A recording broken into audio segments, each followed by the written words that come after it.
As well, disclaimer, there is talk on suicide. There are some very disturbing topics, so if this is not your scene, please do opt out and then join me on another video, inshallah, God willing. From beautiful seas to flourishing legacies. Hello everybody, peace. So in today's video we're going to be talking about something a little bit different to what the topics normally are of this channel, which reside around the topic of relationships, in the relationship with people, the relationship with yourself, with the creator overall. So this episode specifically was inspired by something that I watched on a documentary, and it was about an organization which is actually a cult, and the name of the documentary was Heaven's Gate, the Cult of Cults. I think that's what the name was. But it was such an interesting watch, and it got me really thinking about so many other things and so many other ideas and so many other organizations that I am seeing everywhere. And it is the rise of cults. Like, they say that this is huge. It's so recent. It's probably not so recent as in today, but it began really around the 70s. I could go on about this, but I really wanted to talk about one specific cult, this cult, Heaven's Gate, and just talk a little bit about the ideas and some of the reflections that I had and some of the really interesting comparisons to some of the beliefs that were part of this cult that really resonate with the beliefs that we believe as Muslims. And it kind of blew my mind, but I'm going to be talking about the similarities and differences a little bit. So if this is not the kind of thing that you're into, please do feel free to just opt out and then listen to the next video, inshallah, God willing. Maybe you'll feel more aligned with that topic. Cults, right? When we talk about cults, there's this definition about cults. They are normally led by a very charismatic leader. They are very influential. There are certain disturbing, sometimes most of the time, beliefs that can create an ideology within a group. You can definitely look up the definition. I'm sure there are so many definitions. I've heard about a few of them actually, just based on some of the things I've been listening to. But really, you can find your own definition. But the point is that there is a rise in cults, right? And these cults can be as small as something small as 3 or 4 people, or something huge as in hundreds and thousands of people. And it isn't really about the size of a group that makes it a cult. It's about the belief system. And the reason why this is such an important topic to talk about today is because Islam has been called a cult, right? And it's such an interesting word to describe Islam, which is a religion, which is a belief system, which is followed by a people who had a charismatic leader. And you can say all of these things that I've heard it before as well, that Islam is a cult. So I really wanted to just dig into this topic and just talk about it from the comparison of a cult of cult group, which was called Heaven's Gate. Now, a little bit about what Heaven's Gate is. Now, Heaven's Gate, it's an organization, it's a religion, you could say it's an ideology. It is a group of people who believed and still believe till this day about the idea of an ancient coming of an alien who revealed something to the people that they would leave this world and they would be taken in a flying saucer, right? So it has a merge of Christian beliefs, and then it also has a merge of sci-fi beliefs as well. So it's kind of like the two things brought together. The Christian part of it is the part where it's spoken about 2 witnesses. There are 2 witnesses who will come, and this is in the book of Revelations, and they will come and they will be martyred, and there's all this conversation about it, this ideology. And it really goes deep into that aspect. And the followers, they follow a specific creed. They follow rules on how to follow the creed, right? So it's very much like a religion. Now, the reason why this cult is so disturbing for so many people is the way that it ended, the way that they decided to ascend. And this is actually a way that they decided to ascend was through committing suicide. They call it a mass suicide. Some people call it 1 murder and 38 suicides. Only Allah knows what exactly happened there, right? But the idea is that there's this ascension that happened, and they were going to go to heaven, and they were going to enter heaven through living a righteous life, and then in the end they took their own life, and then they went to heaven. And the thing which really, like I said, really got people asking questions about this cult at all was the fact that it happened in America. So this was the greatest mass suicide on US soil until this day, right? And the other one, famously known occult, that they also did something similar, was Jim Jones. And this was with many more people, but it wasn't in the US, right? So this one got a bit more attention because it was in the US, at least at this time. I believe it happened, the suicide happened in 97. So that was the really disturbing thing. It got people asking a lot of questions. What is this organization?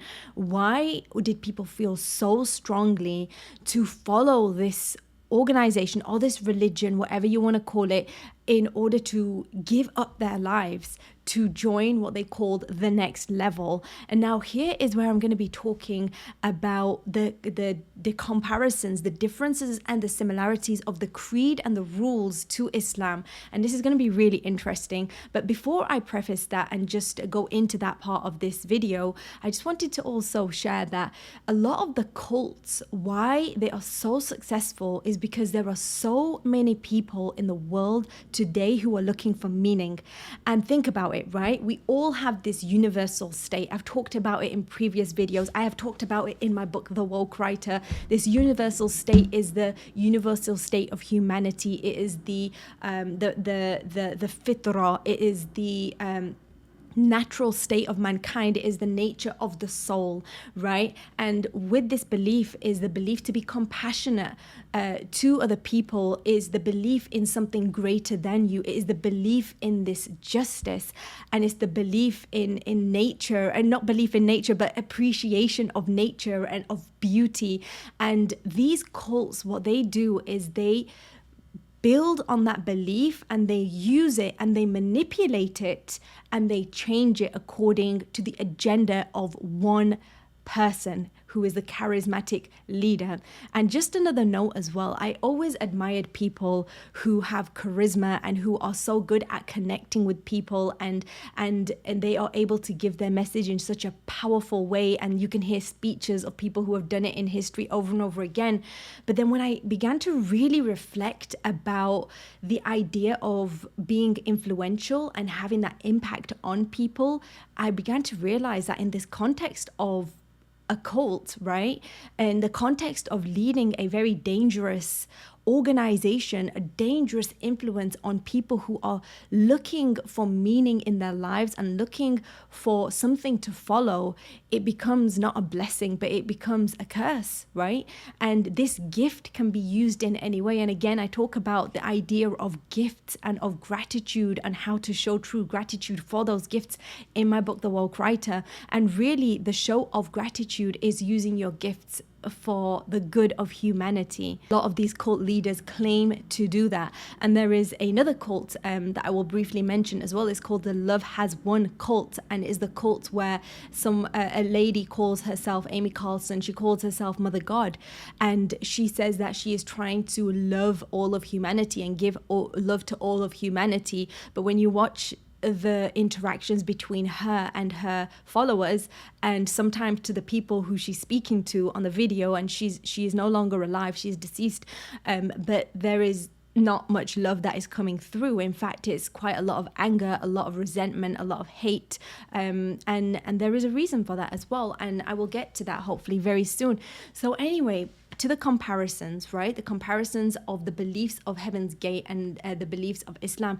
Now, I specifically chose this organization because for some reason, when I feel drawn to something and just to learn more about it, I feel like I really want to share it with you. And I just want to also say that I really appreciate having this space with you, for you to be here with me today. Moving on. Now, I am going to use a little reference. So I'm going to be looking down and up and down and up, just as I talk about some of these points. I did make a note of them. So there is a documentary on this, and there is also something which is a podcast, something which is a podcast, right? And also this content is also on my podcast. All the stuff on YouTube is on my podcast, the Beautiful Seas podcast. With no further ado, let's dive right in. Bismillah, which means in the name of God. So now, I was going to make two videos on this. I was going to make a very general video on why people follow cults in the first place, why it is so alluring, why it is such an impactful influence on people, and why that is so in today's society specifically, and also probably a lot in the 70s as well, because there was a new age emerging around that time and people were again looking for meaning. They were much more free. There was a lot of civil rights. There was a talk on freedom in general, and people were really drawn to that. And that is actually when this cult, Heaven's Gate, emerged. It was in the 70s. I believe it was founded around 74. And then they began to get followers around 75 and 76, and then it just kind of grew from there. Now, this cult was headed and it was founded by two people who call themselves different names. I don't remember the actual name, but the name that they defined themselves as was T and Doe, or Bo and Peep, or the two, because they refer to themselves as the witnesses in the book of Revelations according to the Bible. So it is a cult which is headed by two people. The visionary is the female of the group who calls herself T, and the more like the voice is the male, who is Doe, who interestingly enough was a singer before he jumped into this cult, so and founded the cult. So basically, like I said, I'm going to talk about it in two parts in regard to the creed of this organization. Should I call it an organization? Should I call it a religion? I'm back and forth. I guess we'll call it a cult, right? And this the creed of this cult, and then also the rules of this cult. So the creed. Now the creed is the belief, right? There was this belief that aliens had come a very long time ago and they had landed on Earth and they had given a message, and they said that they were gods, right? That's what their creed is. They say that they believe that these aliens were ancient aliens. They came and they said that they were gods, or they were called gods because of how powerful they were, right? So we believe as Muslims that heaven is actually in a form. It is something that exists in actuality, and heaven is something that is actually literally above the sky, right? So we call this, there's the seven skies, and then there's the heavens, which is beyond it. So it's actually up there. Like, we do believe that heaven is above, right? Which is what this cult also believed. And they believed, I'm saying we as in Muslims believe that as well. So heaven is above.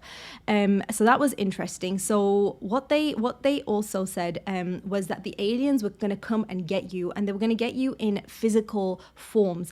Now, at the time of your, they didn't say specifically death. They said that in the first part of the belief, they changed the belief afterwards due to one of the leaders dying, and that confusing a lot of the creed that they'd already created. So they kind of created that creed. So initially what they said was the aliens were going to come down literally in saucers, flying saucers, and they were going to take the believers and they were going to take them to heaven. But once the leader, T, she died, I believe she had eye cancer at first, and then she died from a liver cancer. It may have spread, but basically what happened was T, she passed away, and it left Doe feeling very confused. So he began to question, okay, it didn't happen through aliens, and we were supposed to be these two witnesses, so what does it mean? So he actually had almost a breakdown, and he was questioning himself. In fact, T would also question herself a lot about the prophecies that she was coming with. A lot of the information that she had come with about the future was given through the stars or through astrology and all of that, and she'd been receiving special information and things, and subhanAllah, which means all praise to God, how perfect God is. I actually talk about that in this book that I wrote about inspiration and where it comes from. And she was receiving a kind of inspiration, but it really is questionable where that source was coming from, because inspiration can come from many forms. So she was receiving this inspiration, and a lot of the revelations that she had been given, as she thought she was a prophet, were not happening. They were not happening, and she began to question herself. So now the people who had started to follow them at both times, when T questioned herself and Do questioned himself at the time of T's death, they actually enabled the belief, and they said, no, you are right, we believe in you, and then that reinforced their own belief. So their followers had become it had become like almost like a circular relationship, a cyclical relationship, or it had basically become one person was relying on the other, and it became interlinked, where they were both kind of pushing each other to believe something, the followers and the leaders as well, even when one of them began to question if this was indeed something that was real, something that was true, something that was authentic, really authentic in regard to going to the next level, the best version of the self. So another thing that they believed, the Heavens cult, is that life is a test. Life is a test, and to be a part of this test, you have to be in a classroom. And the classroom is where you learn the lessons of life, and when you pass this test, you go on to the next level. And we as Muslims believe that life is a test, and we are tested constantly, and you can call it a classroom, but we just call it life, right, as Muslims, and we call it dunya, which is the life of this world. And the test really is to be the best version of ourselves through the choices that we make in order to become that best version of ourselves. And if we succeed, if we are, good people, then we go to heaven.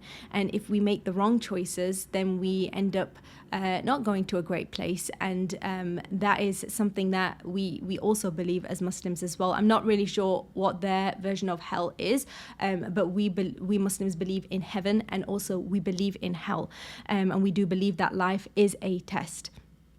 And they call it graduation. So dying for them, the second part of the belief, so the first part of the belief was a flying saucer in Heaven's Gate was going to take them to heaven.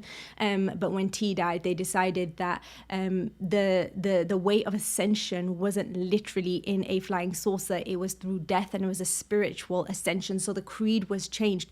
Now, interestingly enough, we believe as Muslims that when we die, we do have visitors who come to us, and they are not from the earth. They are, you might call it, aliens, right? But we call them angels, and these angels are from heaven. They were created by the Creator, and there is an angel of death who has other angels around, the angel of death who come and take the soul when a believer dies, and when a person dies in general as well. So we do believe that happens. It doesn't happen in a spacecraft. It does happen on a spiritual level, and there are different levels that happen before the next level. And we can definitely talk about that in a different video. If that's something you want to hear about next time, I can definitely create another video about that. What happens after death? What is the point of life, right? I'd love to make a video on that. If you're interested, just send a comment or an email. We'll definitely consider making a video about that, God willing. I want to talk a little bit about T, right? So T was the female of the two people who had founded this organization, this cult. And one of the things that she believed, hopefully you can hear me a little bit clearer, one of the things that she believed was that she was getting messages and she was getting insights into what was happening and what would happen in the future, also known as prophecy. Now, we have a belief as Muslims, and it's interesting because I just came across it today as a reminder from a hadith, but basically the belief is that there was a time before the final revelation of the Quran had come down to the angel Gabriel, angel Jibrail, And there was a time, and when it came to the earth over that period of time of 23 years to the final messenger, peace be upon him, which is the final messenger we believe as Muslims. There are no prophets after him. There are no revelations after him. It is the final revelation, right? So before that time, there was a time when the devils were able to go to the heaven around, they would go close to heaven and they would hear the conversation of the angels who would talk about the prophecies of things that were happening, and they were able to get a lot of information. And if you look at a lot of the historical documents of the oracle and in general the soothsayer, it's been around for thousands of years, this idea that something was going to happen. And these we believe that they did get the information from the angels themselves, from the conversation of the angels listening to them, and they were able to give it to their soothsayers, these devils. They come down, and what these devils are is a conversation for another day. They are something called a jinn, which is made from smokeless fire. They are able to travel and they are in a different dimension to us. They are of the unseen, and what some of them do is they go to heaven, they listen to these conversations, they were bringing them back to their masters, as you want to call them, or their witches or their wizards or whatever you want to call it, to their soothsayers. So what happened after the revelation was that they were unable to do that anymore. So there was guards which were put outside of heaven or on the borders of heaven, where they would stop these devils from listening. These they call them the stealthy devils, right? Stealthy listeners, and the angels would chase them away, and they would throw meteors at them. Now they would throw meteors at them, and then the devils would be kind of scared away, and they would only get pieces of information. And that is why when they come to their soothsayers after the revelation, people like T, for example, if that is where she got her information from, and they give part prophecies, and there's like a whole bunch of information that is missing because they didn't get everything because they were chased away. Now, why am I bringing this up? It was interesting because when it came to the time of deciding to ascend, as they call it, which they committed suicide and they wanted to go to the next level, when it came to that time, a meteor, a famous meteor around 97 had come, and they said that there was a companion with it. Now, in Islam, we believe that we have companions with us. We have a companion of an angel. We also have a companion of a jinn, a devil, right? The bad kind of jinn. We believe that jinns can be good and they can be bad. Any that kind of intervene and interact with Muslims or people in general are the bad kind, because we are made from clay. That's the creed, that's a part of our belief as Muslims, and the devils are made from smokeless fire, and anytime fire and clay mixes, it's a disaster, right? It burns. So that is why it's normally the companion that we have with us is a bad influence on us. What is interesting about this meteor is that they said that there was a companion with it. They believed that a saucer was with the companion. The companion was the saucer which was with the meteor, and they believed this cult, Heaven's Gate, they believed it so strongly they actually bought a telescope, a really expensive telescope, and then they tried to see it, and then they returned it and they said it wasn't working because they didn't find what they were looking for. But it was around that time that the chain of events began to hurry up, and then they began to say their goodbyes, and they did these exit videos which are still on YouTube talking about their beliefs and how strongly they believe in going to the next level. Now, why did this stand out to me? And I kept thinking, there are so many other cults out there. There are so many ideologies. You can just name a few.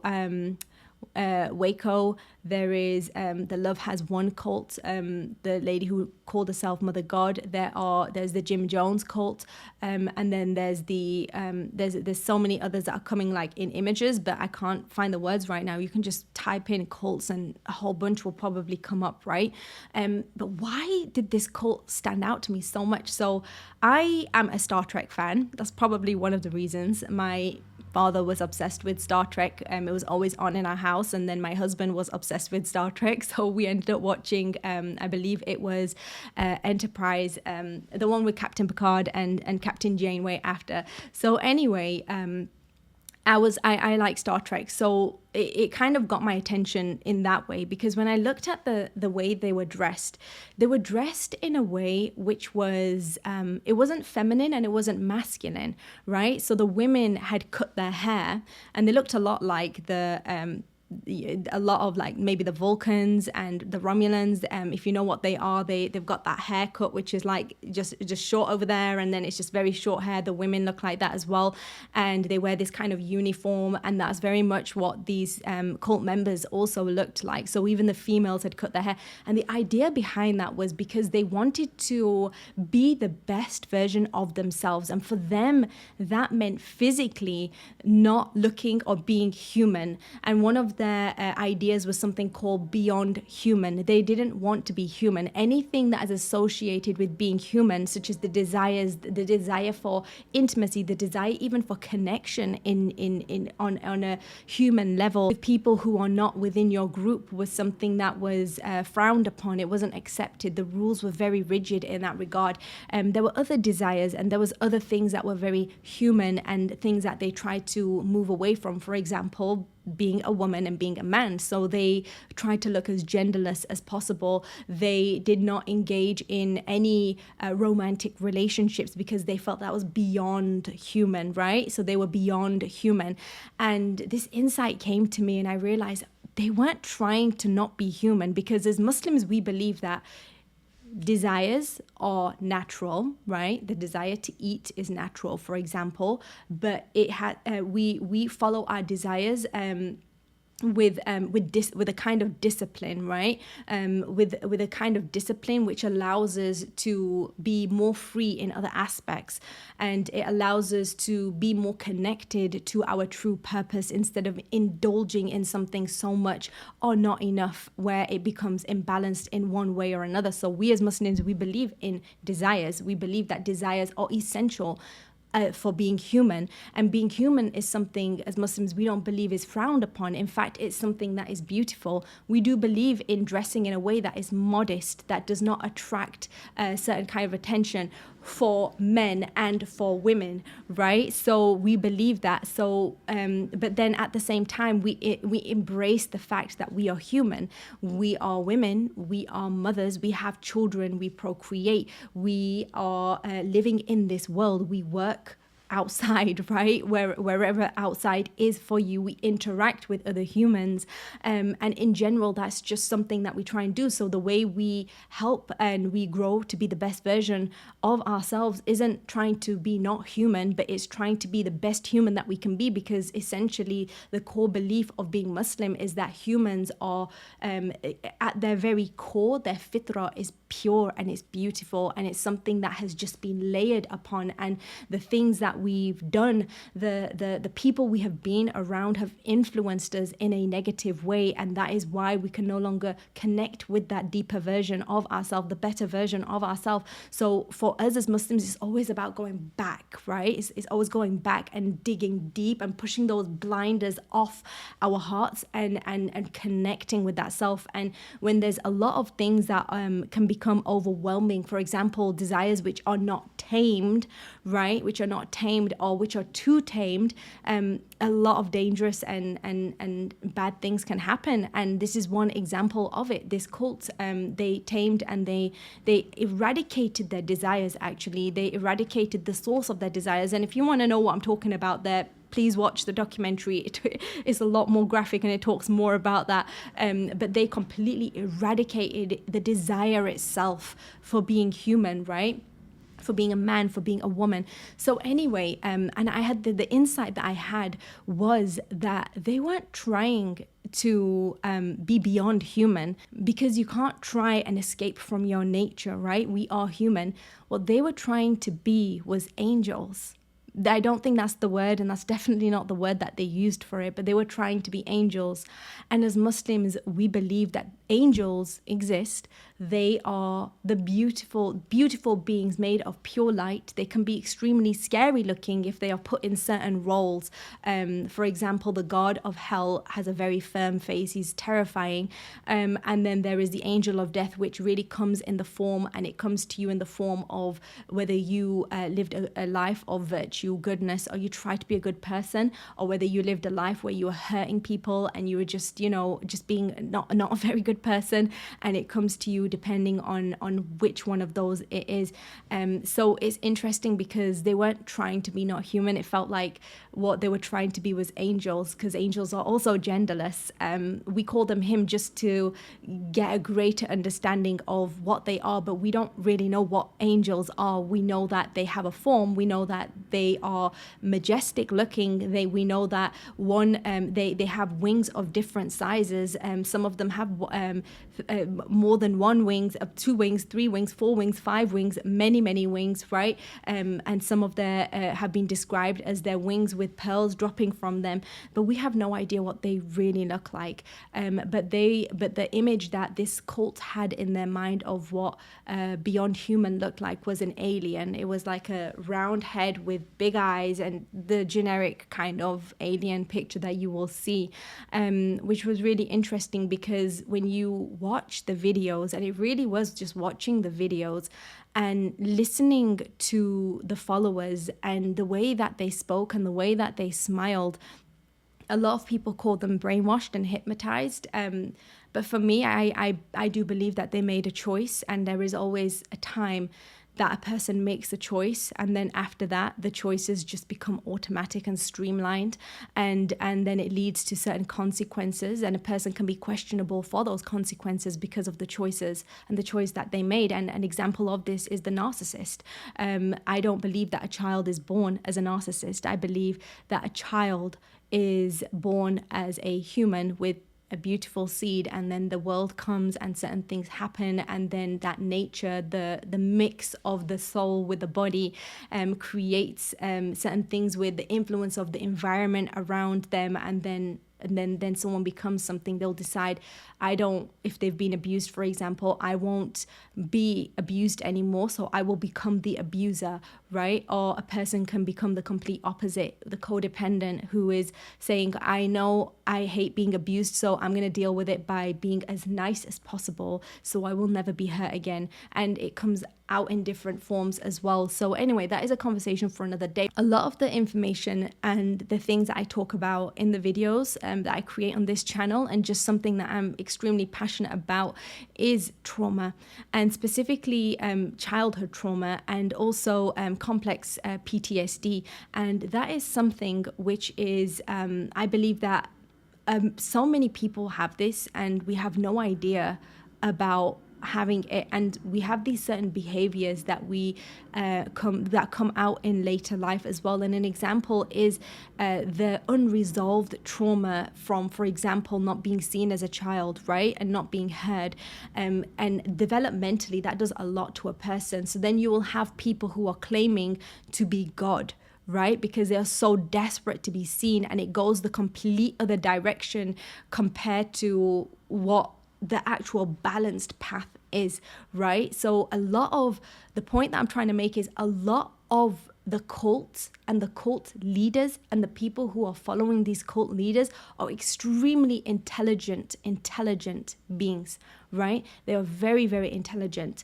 And people wonder, how can they have fallen for this? I remember having a conversation with my husband, actually, and he said, how can people fall for this? It's so obvious. And I said to him, it's not so obvious when you have emotional blinders and you're searching not for calming or an answer to the questions in your mind. You're searching for a question and an answer from your heart.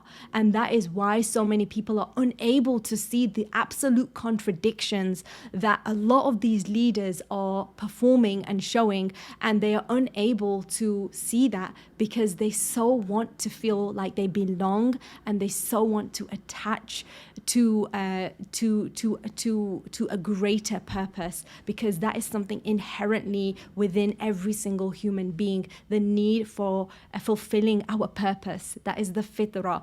And I just want to say that I'm so grateful that as being a Muslim, so many of the answers were answered for me. There was not always a time where I was practicing, and I don't really talk much about that time because it wasn't a good time for me. There was a lot of escaping, lost, and there was a time where I felt very confused about my own purpose. And when I moved to America, everything began to become so much clearer. And I really hope that if you are a person who is watching this and you are searching for your own purpose, you are searching for meaning, and you feel very strongly that there is a greater purpose for you, whether you are a Muslim or whether you are not, I pray that you get to see the truth as it is, the objective truth. And I pray that we all do, right? And we remove all of our blinders and really connect with that true self within us and see where it guides us, and may it guide us to the light, right? The ultimate light.